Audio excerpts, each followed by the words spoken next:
Hello دوستوں، کیسے ہیں آپ لوگ؟ تو دوستوں، آج ہم آئے ہیں یہ بک ہے کلاس 10th کی، تو اس میں ہم بتائیں گے سمجھائیں گے جو ہارڈ ورڈ آئے گا۔ اور یہ ایک رائٹر ہے، مصنف ہیں، اردو کی دنیا کے مشہور مصنف سہیل عظیم آبادی۔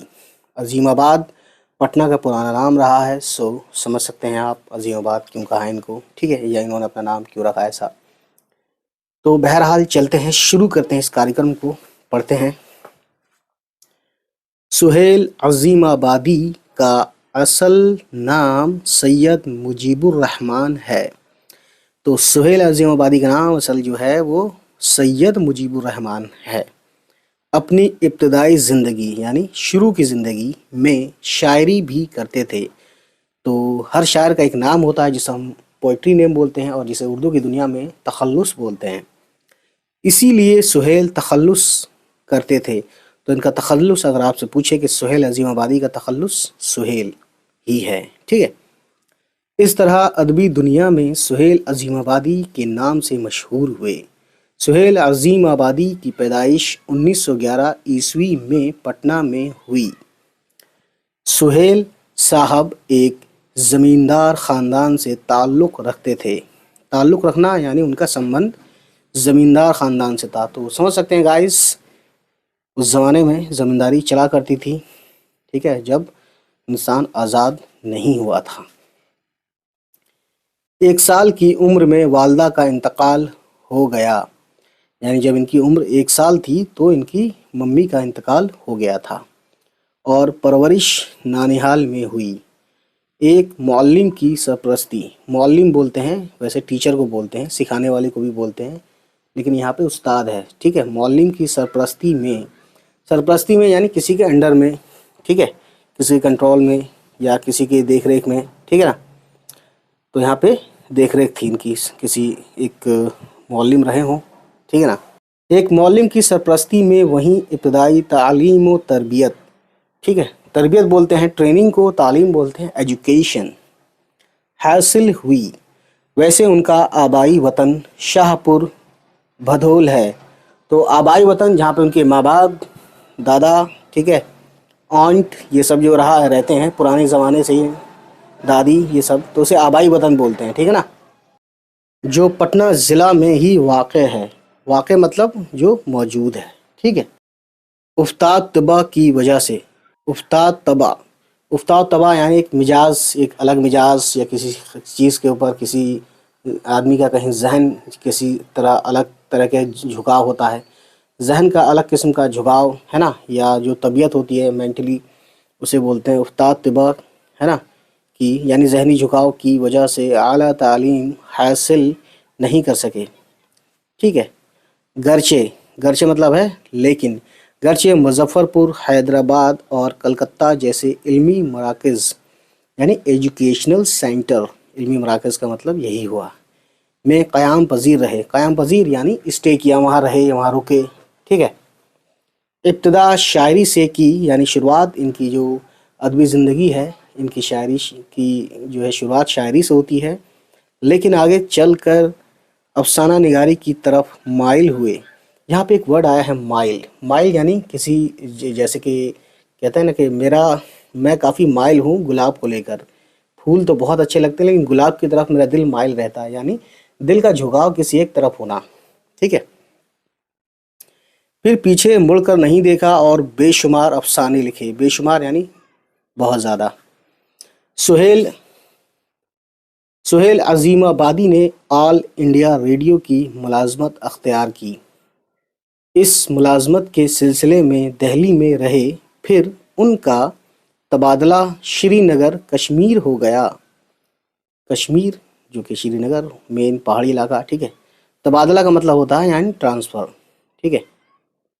پھر وہ واپس پٹنہ چلے آئے اور ملازمت سے استعفیٰ دے دیا، ہے نا، ریزائن دے دیا، یعنی کہ ملازمت یعنی نوکری پیشہ، نوکری، سرکاری نوکری اسپیشلی، یا کسی کے انڈر میں کام کرنا۔ اس سے پہلے صحافت یعنی کہ پترکاریتا، صحافت میں بھی مصروف یعنی بزی رہے، رسالے نکالے اور ایک روزنامہ اخبار ساتھی کا اجرا کیا۔ رسالہ ہے، رسالہ یعنی میگزین۔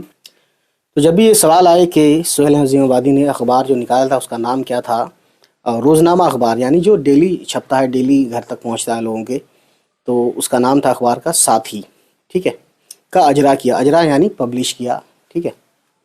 سہیل عظیم آبادی زندگی بھر اردو کی ترویج و اشاعت، اب یہاں پہ ترویج ورڈ جو آیا ہے، ترویج کا مطلب ہوتا ہے کسی چیز کی اشاعت کا مطالبہ کرنا، اشاعت کا مطالبہ یعنی پبلش کرنے کا، کی ڈیمانڈ کرنا، تو ترویج و اشاعت یعنی یہی سب پبلیکیشن، پبلش، کتاب چھپوانا، نکلوانا، بٹوانا، یہ سب چیزیں میں مصروف رہے یعنی بزی رہے۔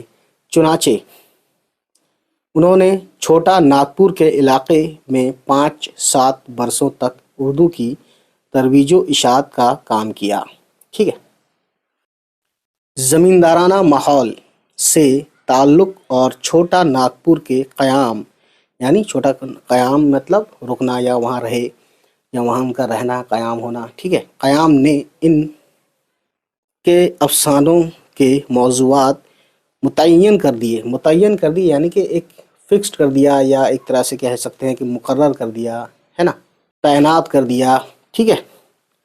ان کے اکثر و بیشتر یعنی لگ بھگ افسانے زمینداروں کے استحصال کے خلاف، استحصال جو ہوتا ہے ایک طرح سے ایکسپلائٹیشن، انگلش میں اس کے لیے ورڈ ہے ایکسپلائٹیشن، یعنی کسی کا غلط استعمال کرنا، کسی کا غلط فائدہ اٹھانا۔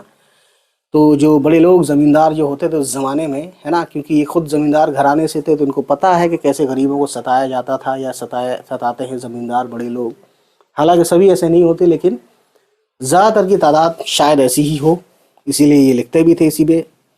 زمینداروں کے استحصال کے خلاف یعنی ان کے خلاف، زمینداروں کے جو وہ کرتے تھے پریشان، ان کے خلاف مزدوروں اور کمزور طبقوں یعنی گروپس وغیرہ، جو ایک سوسائٹی ہوتی ہے غریب لوگوں کی، کمزور طبقوں کے حقوق یعنی ان کے رائٹس جیسے موضوعات سے متعلق ہیں۔ یعنی انہوں نے کیا کیا کہ انہوں نے مزدوروں کے لیے لکھا، انہوں نے غریب لوگوں کے لیے، کمزور لوگوں کے لیے انہوں نے اپنے افسانوں میں جگہ دی ہے، ٹھیک ہے۔ سہیل عظیم آبادی کی تخلیقات یعنی کہ کوئی چیز بنانا، اپنی طرف سے بنانا، کریٹ کرنا، ٹھیک ہے۔ تخلیقات یعنی یہاں پہ کریٹ کس چیز کی ہے، ظاہر ہے افسانے کی بات چل رہی ہے۔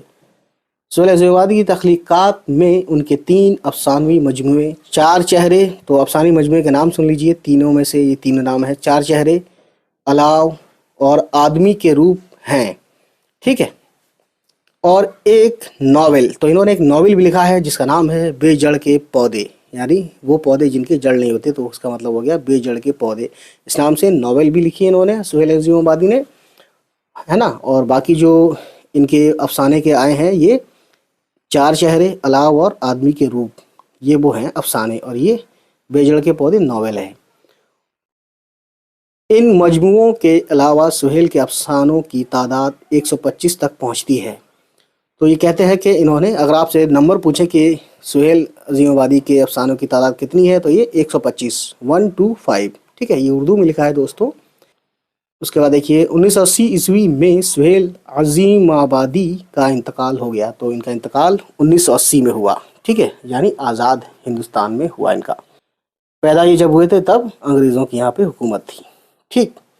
سو دوستوں، امید کرتا ہوں یہ ویڈیو آپ کو پسند آئی ہوگی، امید ہے گائز یہ ویڈیو آپ کو پسند آئی ہو، اور اگر پسند آئی تو پلیز ہمارے چینل کو سبسکرائب کیجیے گا، اور ان سبھی تک پہنچائیے ہماری ویڈیوز کو جن کے بارے میں آپ کو لگتا ہے کہ ان کو یہ ویڈیوز دیکھنی چاہیے۔